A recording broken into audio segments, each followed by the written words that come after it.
Good morning students. आज हम BA part first के प्रथम प्रश्न पत्र राजनीति विज्ञान के मूल आधार में राजनीति विज्ञान का अन्य समाज विज्ञानों के साथ क्या संबंध है, इसके बारे में अध्ययन करेंगे। आज हम राजनीति विज्ञान का मनोविज्ञान और इतिहास में क्या संबंध है, इसके बारे में अध्ययन करेंगे।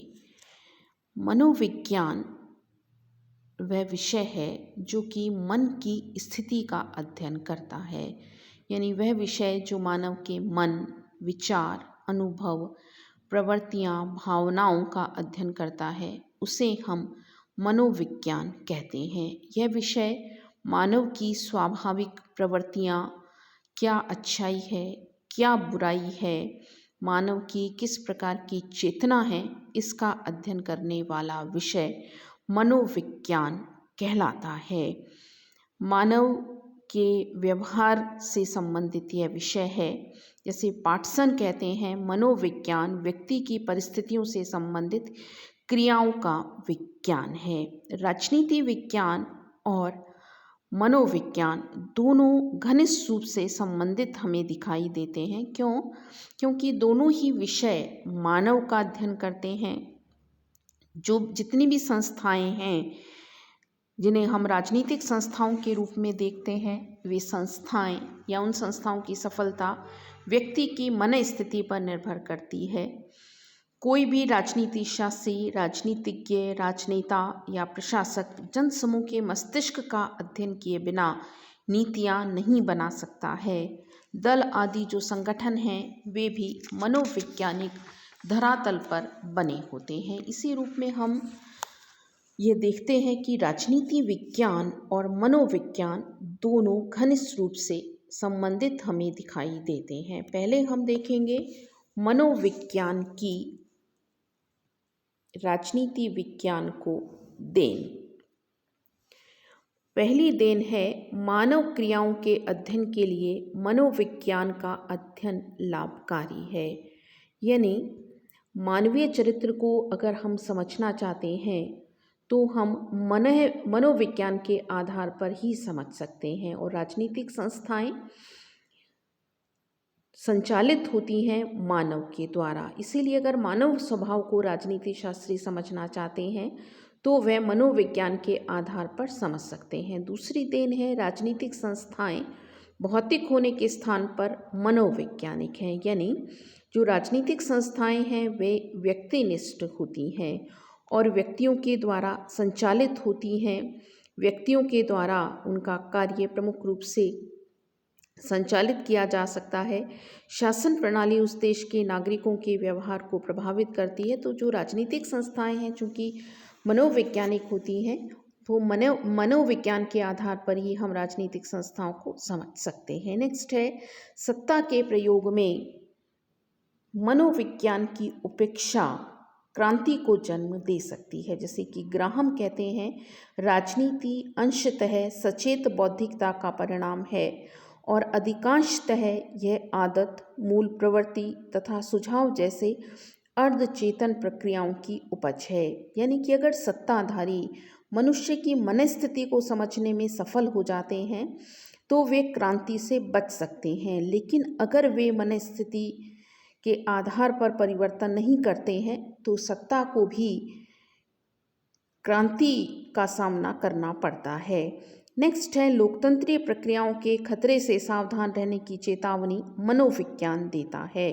मनोविज्ञान के माध्यम से शासक जनता की भावनाओं को समझ पाते हैं, शासक जनता की मनस्थिति को समझ पाते हैं और अगर कोई भी खतरा लोकतंत्र के सामने दिखाई देता है शासक को तो वे उससे मुकाबला करने में समर्थ होते हैं। नेक्स्ट है मनोवैज्ञानिक तत्व जनमत को प्रभावित करने में सहायक होता है। जो मनोवैज्ञानिक तत्व हैं वे जनमत को प्रभावित करते हैं। जैसे बीजेपी ने नारा दिया अच्छे दिन आने वाले हैं, तो एक उस नारे से मनोवैज्ञानिक असर जनता पर पड़ता है। तो कहने का मतलब यह है कि मनोविज्ञान राजनीति को प्रभावित करता है। नेक्स्ट है राजनीति की मनोविज्ञान को देन।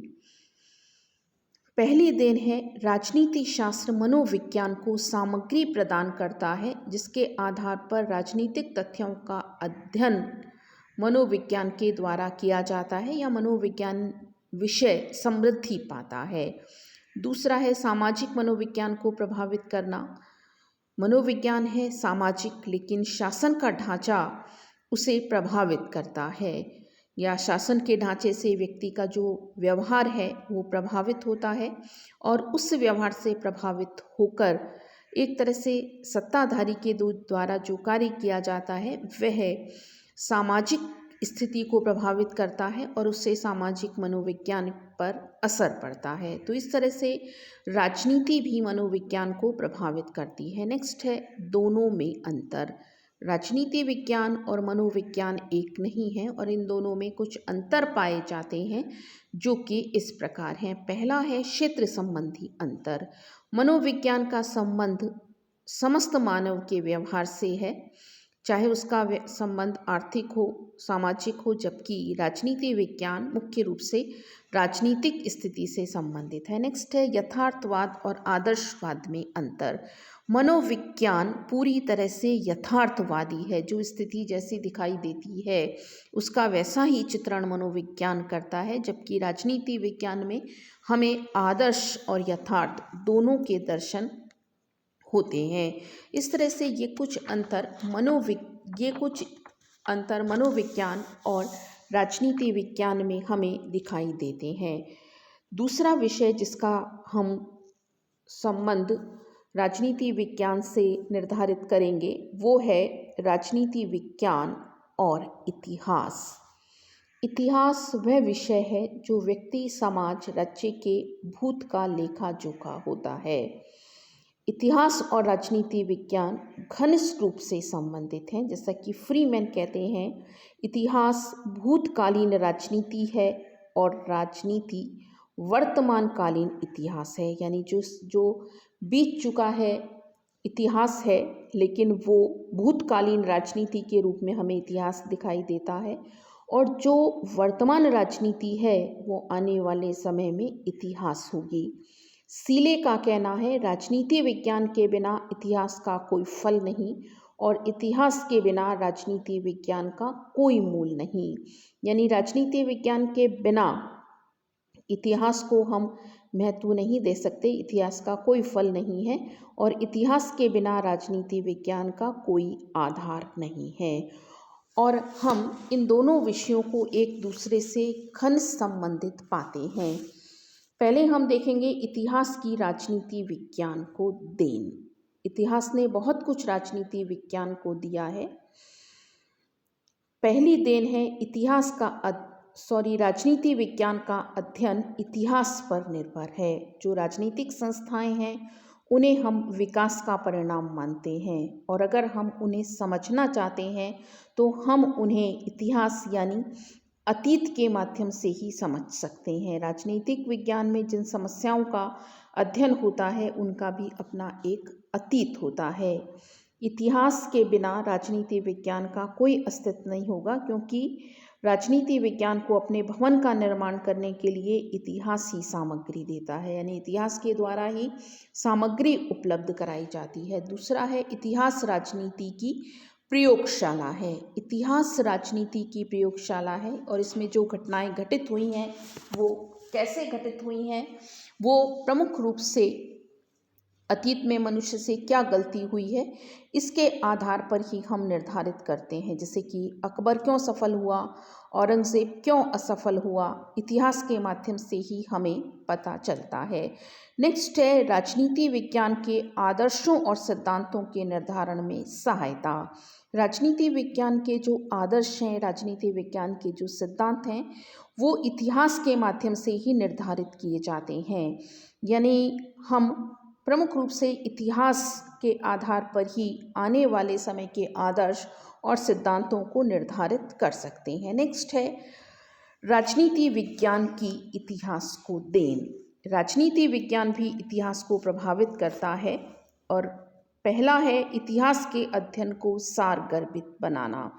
यदि इतिहास में से राजनीति की बातें निकाल दी जाएं तो इतिहास अस्तित्व हीन हो जाएगा। अगर हम 17वीं सदी के यूरोपीय इतिहास में से राष्ट्रवाद को निकाल दें तो एक तरह से इतिहास का जो अस्तित्व है वो खत्म हो जाएगा। नेक्स्ट है राजनीतिक विचारधाराओं द्वारा ऐतिहासिक घटनाओं को जन्म। जिन्हें हम ऐतिहासिक घटनाएं कहते हैं वे घटनाएं राजनीतिक विचारधाराओं के द्वारा लाई जाती हैं या राजनीतिक विचारधाराओं के द्वारा उन्हें स्वीकार किया जाता है। जैसे आज हम भारत के स्वतंत्रता संग्राम को इतिहास में पढ़ते हैं, लेकिन उस स्वतंत्रता संग्राम के संचालन में गांधीवादी विचारों का बहुत योगदान है। रूसों की विचारधारा ने फ्रांस की क्रांति को जन्म दिया।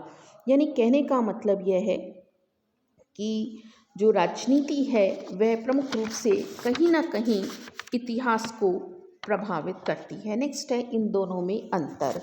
फ्रीमैन का कहना है इतिहास अतीत की राजनीति है और राजनीति वर्तमान का इतिहास।